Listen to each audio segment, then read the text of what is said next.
All set.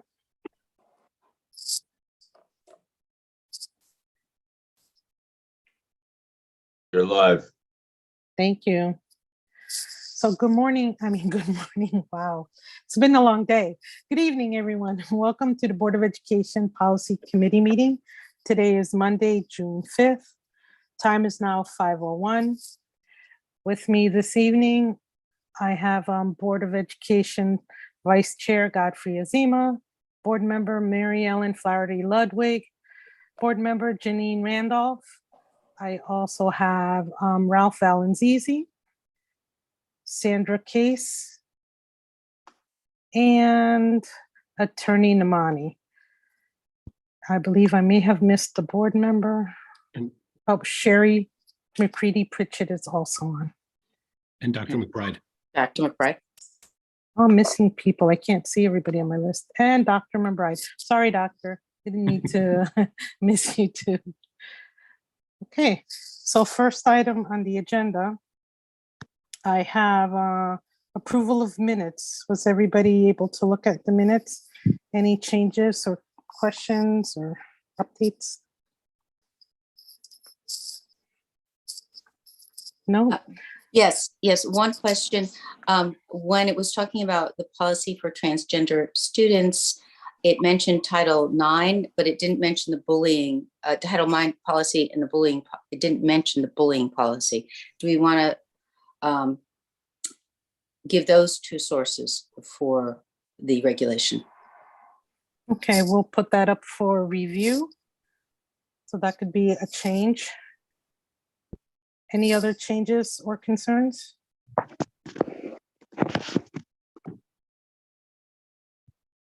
Okay, so we'll table the minutes so we can look at that. Thank you, Mary Ellen. We won't vote on those minutes for now. I don't show. Next item is public comments. I didn't see any come through. Is there anyone on the remote that would like to share any comments, or is there any other public comments that came through that I did not see?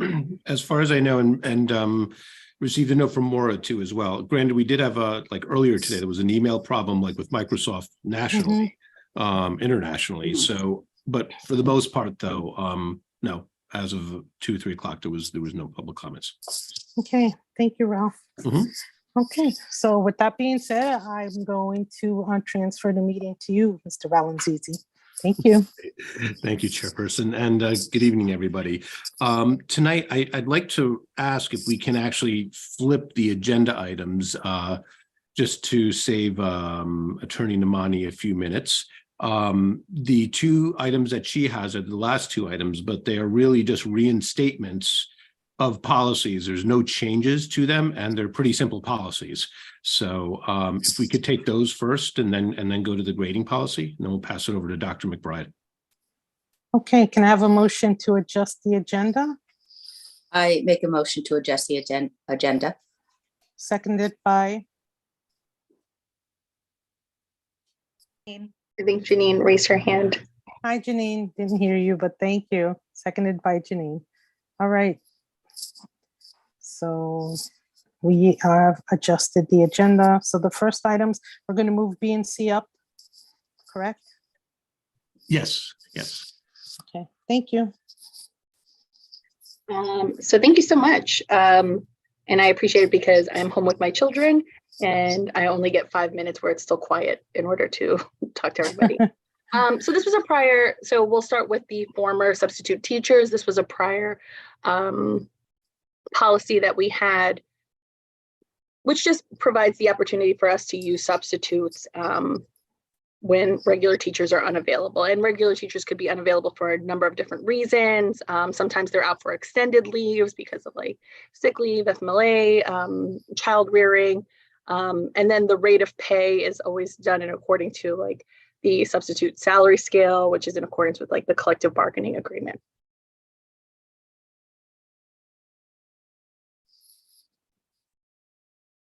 Does anybody have any questions? Pretty straightforward. Well, we're just reviewing this, that's all, right? Yes. Yeah. Putting it back. Yep. Word for word. Yes, for word. so no changes.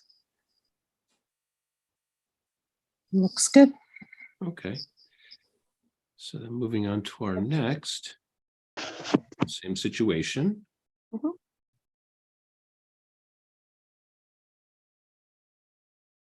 Yes, extra pay for extra work. Obviously, this is a longstanding principle that's happened in the district, right? So any extracurricular activities, teachers would receive extra stipends in addition to whatever their salary is for any work done outside of like the normal school day or any additional responsibilities. And then in terms of specifics, those are outlined in the collective bargaining agreement as well, like what the different stipends are, what the different activities are. We have a number here in the district, but this is just the kind of overarching principle that if they are doing work outside of their normal responsibilities, they will receive compensation for such.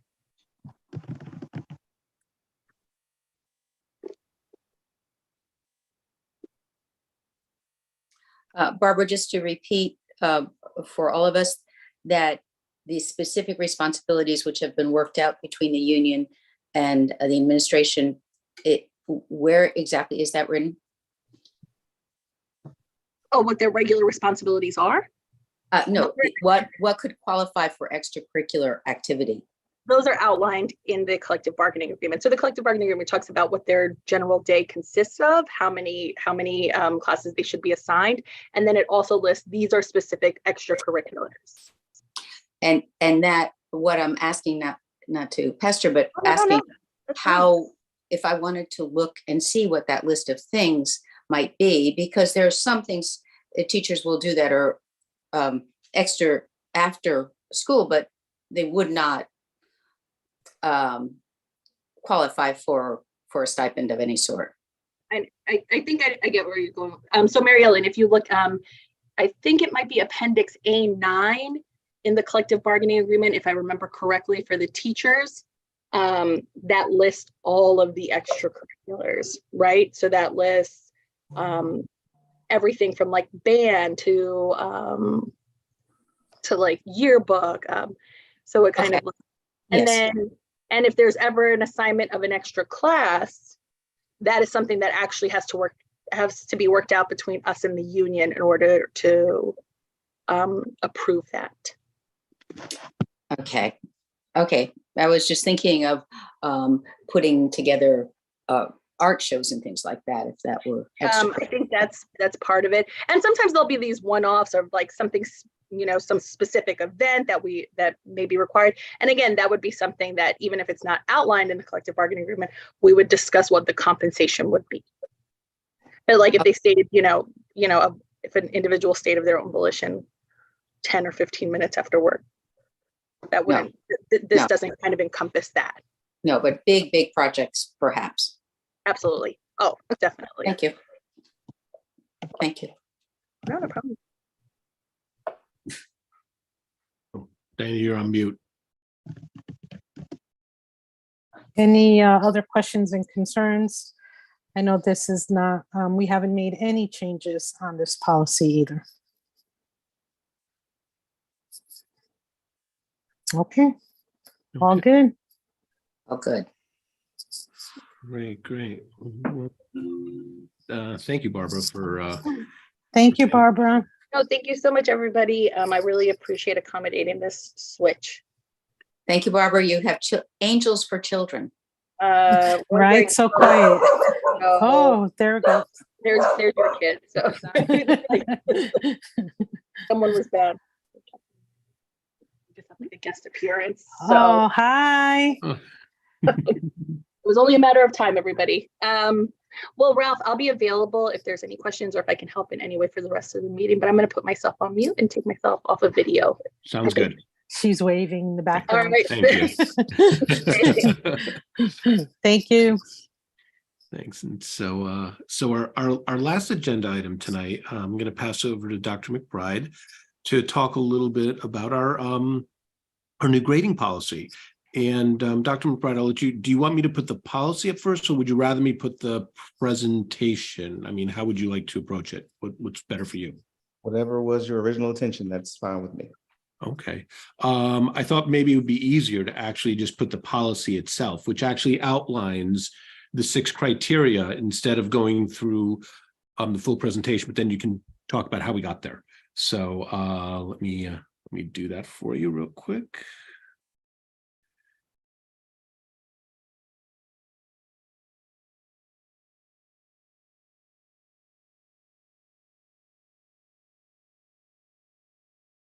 Of course, that's what I can't find right now.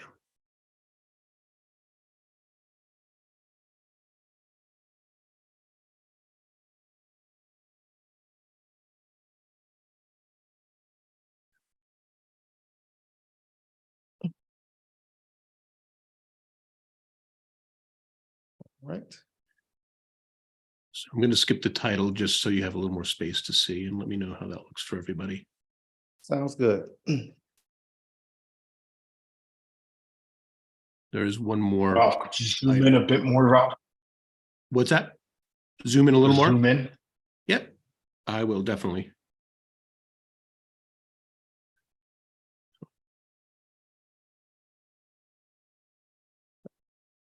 Great. I'll leave it like that for now.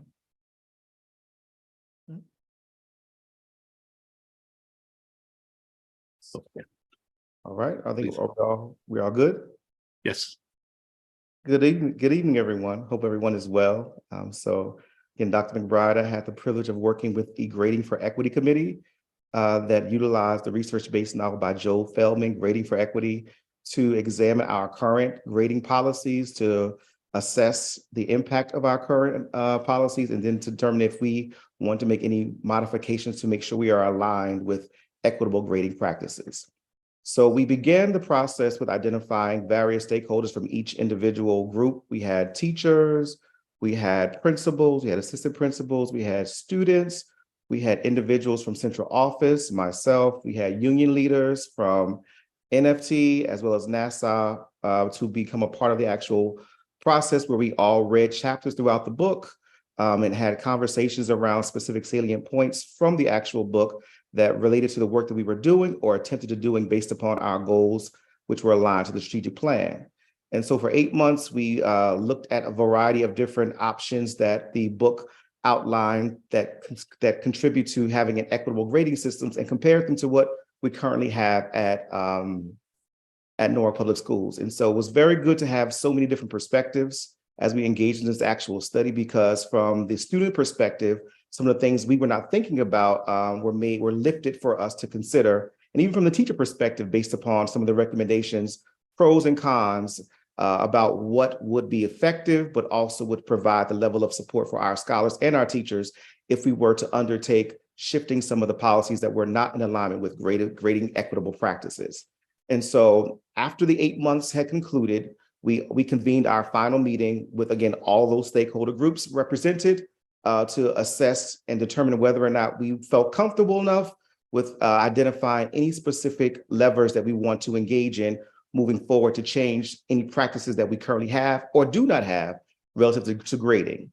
And so as a group consensus, and so again, I am the representative for the group, because I led some of the conversations as well as the actual book study itself, but the decision-making was made by all of us who were in those meetings to bring our recommendations to the Ad Hoc Social Justice Committee, who we also met regularly with as well, to provide updates on what we were learning based upon the research, and then to determine whether or not we were going to bring those recommendations to the policy committee, which we have this evening. And so during our final meeting, we identified 6 specific strategies and processes and practices that we were like to consider, have you all consider for becoming actual policy within Norwalk Public Schools. And so I'll read off the 6 that we came up with, and then we can have questions from there. First is retakes, where students are currently required to retake any summative assessments with a minimum grade of 50 or lower. Retakes provide the students opportunity to actually show what they know and demonstrate the ability to have a growth mindset and opportunity to be able to demonstrate that from where they began, they had the opportunity to reflect, get some additional support, and actually retake to actually demonstrate mastery of the actual standards. So this supports this idea of providing additional instruction additional practice, because our goal ultimately is to make sure that students master the standards. And retakes allow us to fully assess at the end of the day what students know and do not know. So that was the very first recommendation, the opportunity to have retakes. Rubrics, we know that it's very important to know what the expectations are up front before you are given any specific tasks. And it's in some places in our school district, people utilize rubrics, in some places do not. So we want to create a universal system where all teachers are utilizing and providing rubrics to communicate the expectations for the specific task, and as well as the actual summative assessment, so that parents know, students know, as well as even the administration know exactly what is expected, what the criteria is, as well as help students have a very clear, defined understanding of where they fall in meeting the expectations on the actual rubric. Rubrics help students to understand what they need to do to improve their work and how they actually will be graded, because sometimes graded is subjective based upon, individual priorities from teachers. And so this will create some level setting, as well as a level playing field for all students to know that they can expect to have a very clear criteria for success in each classroom. Next is homework. Homework is designed originally to just be an opportunity for have students to actually practice the content and information they've been provided throughout the actual their content areas, but they've been utilized as a assessment where homework in its intention is designed to provide practice and the opportunity to mess up or fail and then be able to get right before the actual assessment becomes. So homework is, as it currently is actual formative assessment that's designed to help students practice and reinforce their learning. It should not be graded according to the research for accuracy or completion, because this is the time that students are allowed to make mistakes so they can learn from them and get the support that they need based upon teachers being able to identify from the homework what students need some additional support with. And so that's the third recommendation. Project-based learning is an instructional approach that engages students with authentic, real-world scenarios that help to reconcile their learning in very tangible ways. They can apply their knowledge and their skills across a variety of disciplines. So you may have a specific task that allows you to engage math, social studies, and science all at one time. It allows students to be creative. It allows them to be able to utilize their problem-solving skills, critical thinking skills in order to solve a particular task.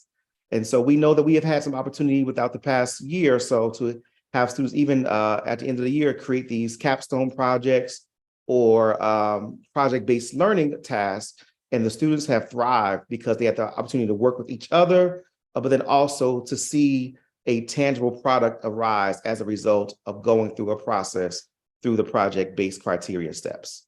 So having that as an embedded component is something that we thought would be also impactful, as well as critical to support our students with making learning tangible and real for them. Minimum grade of 50. Minimum grade for any summative assessment would be 50. We know that once a student gets a zero on any assessment or task, it's very difficult for them to be able to recover, which creates a level of disengagement.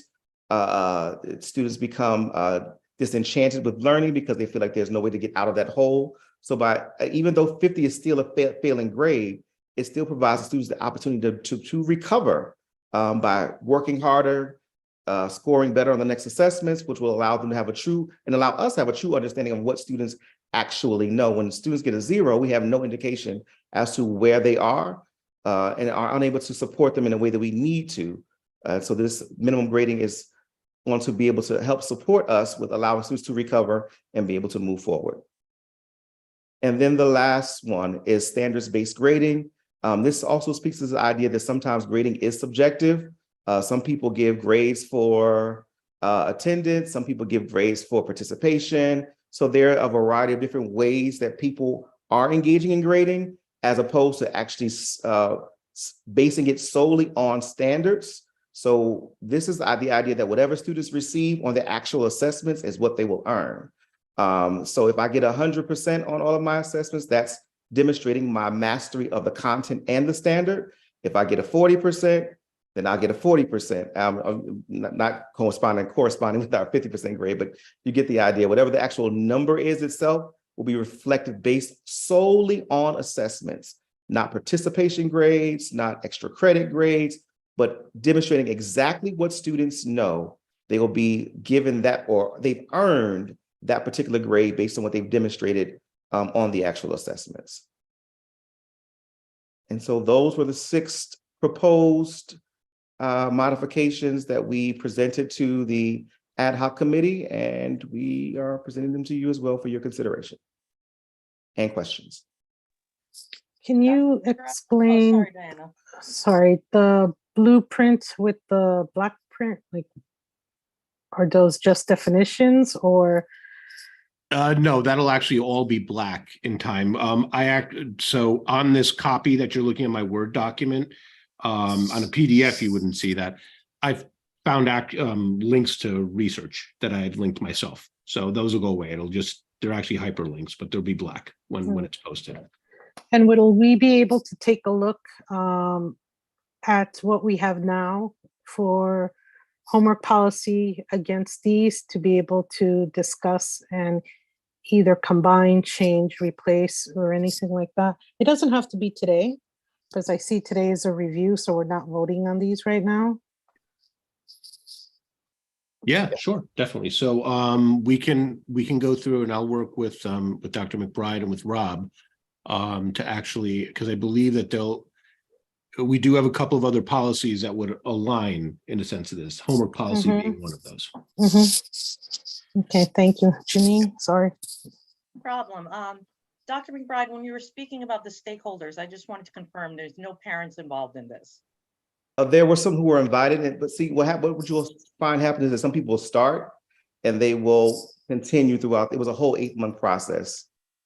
So no, we had 2 at the beginning, but they didn't stay till the end. All right.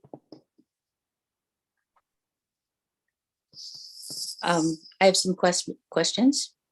Go ahead. First, I want to speak to a minimum of 50% grade. I know that at first blush might seem like you're being easy on the kids with that, but I would like to state, and certainly Dr. McBride knows about this, speaking at, my background is science and math teaching. And I remember sitting down with some math gurus and figuring out how incredibly difficult it was to come back from a 0, given that there might only be 10, 15 grades for a student during a grading term. And so I would just like to emphasize it's not being easy on the kids. It's actually making it possible. Our job isn't to put obstacles to learning or make you feel worse than you already do about a challenge, but it actually is a much fairer way of approaching it, that anything under 50 would really knock you out of the ballpark for a marking term. So I do support that very strongly. Absolutely. I think it also inspires hope that they could redemption. Yes, and we have to look at ourselves as teachers and as educators and as leaders, that it leans, oh, you got a 0 on that. You got, it's like very punitive approach to trying to impart information. And then, of course, 0s sometimes occur because of absences. That's a whole different issue. I have a question about 2 things. Retakes. Is it incumbent on the teacher to make a different assessment? And just to make sure everyone's on the same page, a summative assessment is like the old-fashioned test at the end of the unit. Does the teacher have to make a new assessment, or can it be the very same assessment? It could be both. And I think it's up to the teacher's discretion at that point in time. It could be similar format with different questions that still speak to the standard itself. It could be the exact same assessment as well. Okay, so that's open. And then the next a question I had was with the teachers that were on this team, was there an openness, an embracing of rubrics, or was that looked upon as a something difficult to do? I'm a huge fan of rubrics for every little thing, for big tests, but also for little assignments, so you know what you're doing in a little chart form. I'm just wondering what the reaction was about rubrics. Actually, there were two that were already in play that people thought were standard. Rubrics is one of them, as well as the because people have already started doing the no zeros in some of our schools already, so they're already demonstrating some of those practices. But I think rubric was the one that mostly everybody was able to get around and behind very easily, because I think we all understand just being able to know what the expectation is clear as kind, is what they say. So it allows you to know exactly what the expectations are. And then they even talked about a variety of different websites that create rubrics for you. We talked about a standardized union of rubrics, for the district for content areas. And so that would involve just, bringing some people together, some teachers together, some administrators together to kind of identify what that could look like, because the process, whatever we decide is going to take, the second layer will be engagement and further collaboration of all those individual stakeholder groups to figure out what it should look like. That's good. That's good. I'm hoping that there's not a reinventing of the wheel, because rubrics, going to next generation science standards, rubrics have been made 15, 20 years ago. They're excellent. So I'm hoping that they just tap on what has been done before, just slight adjustments. And my very last question or comment is on the homework. That all homework is, you said it's not graded for accuracy or completion, but for effort and feedback. And what I really get behind on that is the feedback. If I like to imagine that when homework comes in, that the class, in a math class, for example, all the correct answers are gone over, and any questions get answered. So every kid in the room who has participated in the homework gets, oh, I got that wrong, and this is why I got it wrong, and this is what I need to do. And that applies, of course, to any subject. So that I see, while teachers might record that the homework is done for dialogue with the student, it would not be part of the grade that goes into the final grade. If I got that right? Correct, yes, and for all the things you just communicated. Okay, so this looks really good. I'm behind everything I see there. Okay, I know that on the policy, the homework policy and the grading policy, we worked really hard prior to this. So there are other items that are not listed here. That's why I would love to see them both back to back to have that discussion, to add some other items. But my question here is, with the homework and the 50%, what is the plan of following a student that, there's a difference between a student that doesn't understand and is having a hard time, and a student that, just doesn't care and doesn't want to hand up homework or study. What plan do we have in place to help those students that do not fall under the category of really not understanding what's going on? I think this gives us information that we don't really or aren't really taking a closer look at. So for example, if you are a teacher and you're noticing that Thomas has not completed any of this homework, that will make you probe to figure out what are the actual reasons why Thomas is not completing the homework. Is it because he has specific things happening in his home? Is it because he doesn't understand the content? Is it because he doesn't have enough time because he's juggling X, Y, and Z?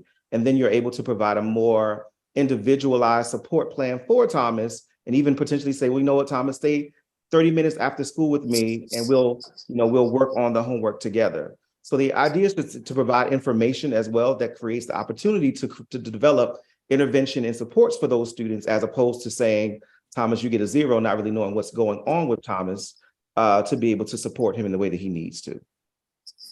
Great, thank you. Anyone else? Any questions?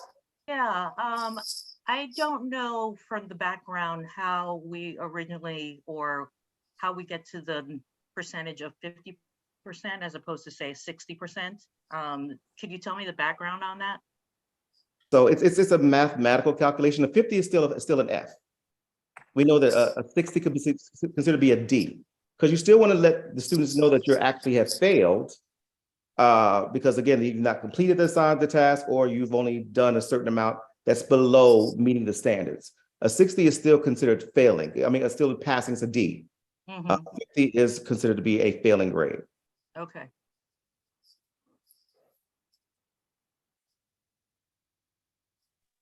To Janine's point about parents were involved, I know Dr. McBride, you said that there were some that were involved initially. So I'm thinking before we go any further, and I think I heard you mention this, we would probably have to be more deliberate in making sure that parents know we would probably have to have some kind of community conversation or something. Because then, assuming that this were to happen and we were going to include it, you certainly would be a lot of people who claim that they didn't know anything about it. So just like, absolutely, but the process would entail definitely still engaging stakeholders, all stakeholders again, before you roll out anything. Because you need to figure out what is it going to look like, have different perspectives, because there are certain things one group may be thinking about that that's going to impact a different group. So it's still going to require constant engagement and conversations. And to the point earlier, that we do understand, like it's a not everybody wants to, they would come for the first meeting, not knowing that every month we're going to be reading and engaging in conversations, and depending upon, their own personal reasons why they were unable to attend, we weren't able to get that level of engagement for the entire time that, the staff at NPS had committed themselves to doing.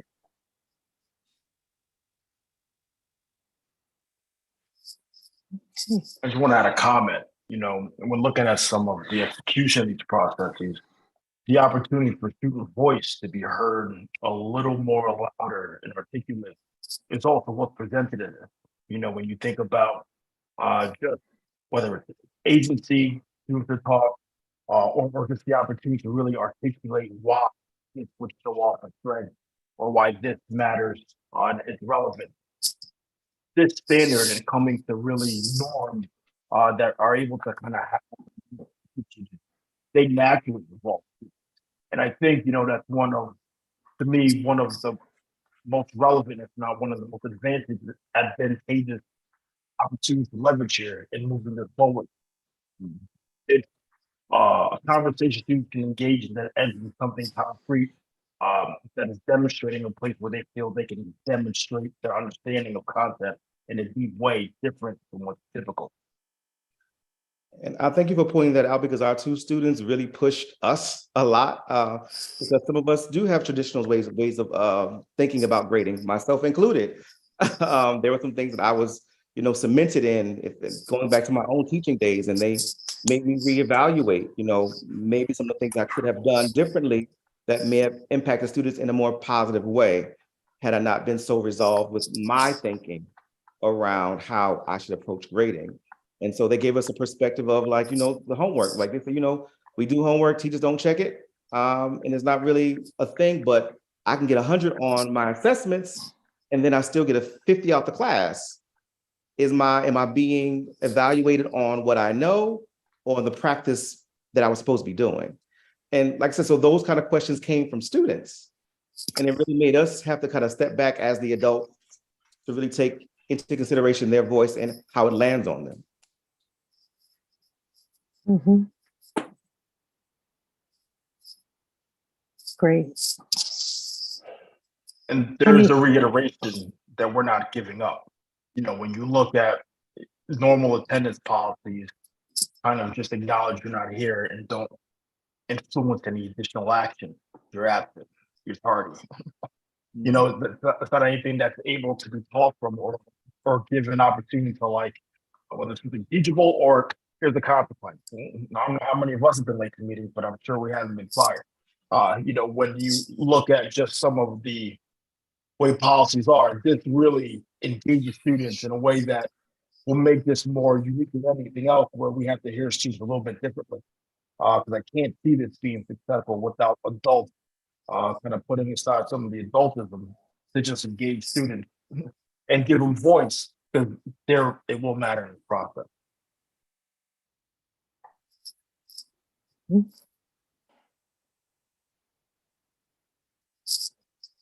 Okay. Any other questions, comments? All right. Well, thank you, Dr. McBride, for that. And I look forward to, continuing this conversation. We're going to have another combined meeting only because of this policy plus the policy we already have in place. Because I know that there's certain concerns that were brought up at our meeting that we would want to add into this, because, things like religious holidays for homework and things like that. So those were other options that we were discussing. Yeah. And I think, Diana, this is actually the first time since we've taken on these new model policies that we've actually had a second read. Mhm. So this will, now that we've kind of gone through the process of pretty much bringing back all these older policies and putting things into place, that'll be the process that will develop as a calendar. Just Mhm. really the first couple of meetings will usually be a lot of catch up from compliance standpoint from the model policies, and I'll have those organized. But this one will be a second read. My recommendation would also be, because I do know that my to-do for this is going to be a meeting with Rob and sitting down and actually looking to see what policies actually align with this, so that would be something we can present as a group. But I'm almost wondering whether or not, similar to the way that we made some changes earlier, whether or not that should be almost like a joint meeting instead of Mhm. presenting it to curriculum and presenting it here. We may Correct. want to actually do it as just one meeting to Mhm. save time and conversations, have everybody in the same place. Absolutely. Sounds like a plan. Okay, great. I'll work on it. Thank you. Dr. McBride, one more question. Is that Is he okay? there? Yeah. Is he Um, there? Yes. Okay. He's here. I'm wondering how you roll this out. Many teachers may have been doing all of this, and it's just like check, check, check. I get it. This is what this is best practice. That we're grading to find out where the student is, and then inform what we can do to raise it up. That's always what grading has been about. You're always trying to find where is that kid, and how can it, if it's down, how can we make it get up? And that involves some kind of dialogue, some interaction between student and teacher. So I think you're really on the right page. However, there are lots of teachers that perhaps have been really used to grading homework, and they feel that's a part of participating, and it is a part, but to that other student's point, which it seems pretty clear to me, it is not actually a performance on what you've learned. And so that distinction, homework is still important, but it doesn't have to be a grade. How are you going to roll that out? So I'm imagining it similar to what we did with the new policy, or the around, my mind is going bad right now. It's a long day. I saw you at Very long day. bonus. You were there. You were there. We've done with the behavior, the code of conduct. We've got a whole bunch of people in the room with different perspectives, some in agreement, some not, to really kind of iron it out and think through what it could look like. And I think having the space to have those difficult dialogues will allow us to be able to arrive at some place where we all can kind of wrap our heads around and kind of be on one accord. So we developed the same type of task force with those variety of different people. So you may have some people who are in support of, some people who have some questions around, some people who want to push thinking around it. I think that's going to be the most impactful piece about getting diverse perspectives in the room to kind of think through what it could look like and then identify what that would tangibly timelines, expectations, et cetera, et cetera. So it could be fully, the buy-in then will comes from people being part of the process. So it wouldn't be just us kind of coming up with something and presenting it, but more so having the various perspectives think through what does it look like or what could it look like in Norwalk Public Schools.